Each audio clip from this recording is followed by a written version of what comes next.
Assalomu alaykum hammaga. Hozir bitta videoni gapirib chiqmoqchiman.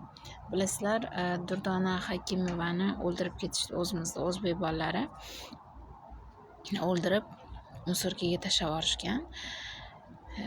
Va u Durdona Hakimovani yonida Ergash va Sayyora degan ayol ham bo'lgan. U ayolni ham o'ldirib musorkaga tashlab yuborishgan.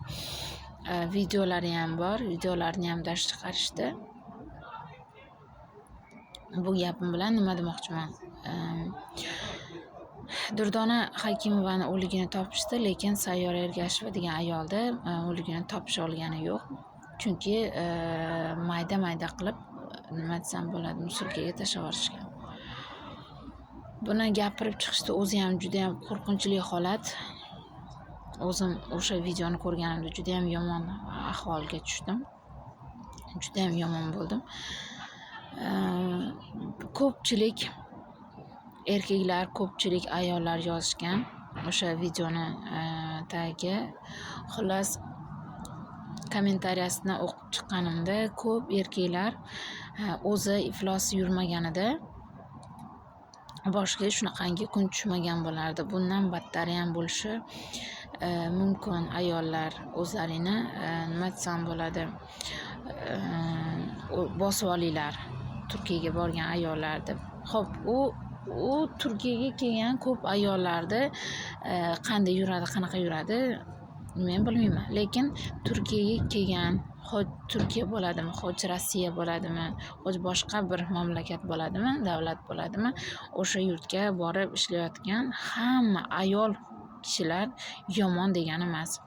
U Durdona Hakimovani taniganlar bor, tanimaganlar bor, lekin tanimaganlar insonlar shunchaki orqasidan shunaqangi ko'p gapirganlar bor va u ayolni siz kimligini bilmaysiz, qanaqa ishlagan, qanday bo'lgan u voqeani siz o'zingiz bilmaysiz va bilmagan odamingiz haqida shunchalik gapirish, bu nima desam bo'ladi, ahmoqgarchilikda.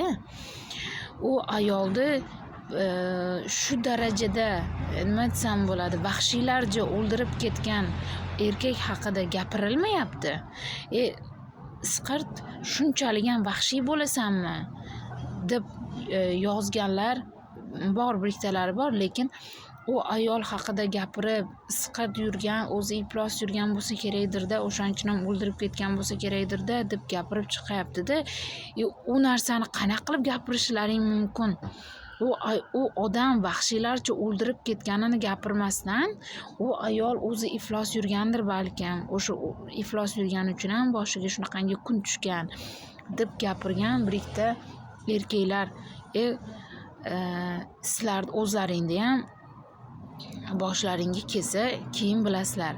Alloh hammamizni avvalambor butun o'zimiz nima desam bo'ladi, butun musulmon xalqini, butun musofir yurtda yurgan ayol kishi bo'ladimi, erkak kishi bo'ladimi, kim bo'lishidan qat'iy nazar Allohim doim bizni asrasin, doim o'z panohida asrasin. Lekin to'g'risini aytsam, bizni mana o'zimizni o'zbeklarimiz u ayolga juda ham ko'p yomon gaplar yozishgan. U ayolni bilib bilmasdan to'g'risi marhumaga qanaqadir bir yomon narsalarni yozishlaring to'g'risi nima desam bo'ladi, bir ahmoqgarchilikda. O'zlari ham ayolsizlar. Sizlar ham birim ikki bo'lsin deb o'zga yurtlarga kelib ishlaysizlar. Hamma ham isqirt yuradi, hamma ham iflos degani emas. Keyin yana bitta narsa, u Durdona Hakimovani o'ldirib ketgandan keyin ikkinchi ayolni ham xuddi o'sha holatda o'ldirib musorga tashlab yuborishgan va o'sha ayolni ham ko'pchilik yozishgan, o'zlarida ayb. Shunaqa qilib isqirt yurmaganda boshiga shunaqangi kunlar kelmasdi deb. Nima bo'lgan taqdirida ham o'zimizda o'zbegimiz, nima bo'lgan taqdirida ham musulmon xalqimiz hech qachon birovni bilib bilmasdan turib prosta tak orqasidan yomon gapirish, bu juda ham yomon narsa. siz qayerdan bilasiz u ayol nima ish qilgan, qanday yurgan? Xo'p, yomon yurgan bo'lsa ham Alloh uni o'zini jazosini beradi.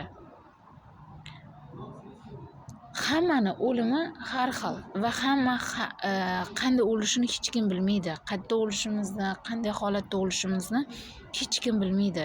Kimdirlar yotgan joyda, uxlab yotgan joyda o'ladi. Kimdirlar qanaqadir bir ishda ishlayotganda ustiga nimadir tushib ketib o'ladi. Xullas, avariya bo'lib o'ladi. Hamma har xil.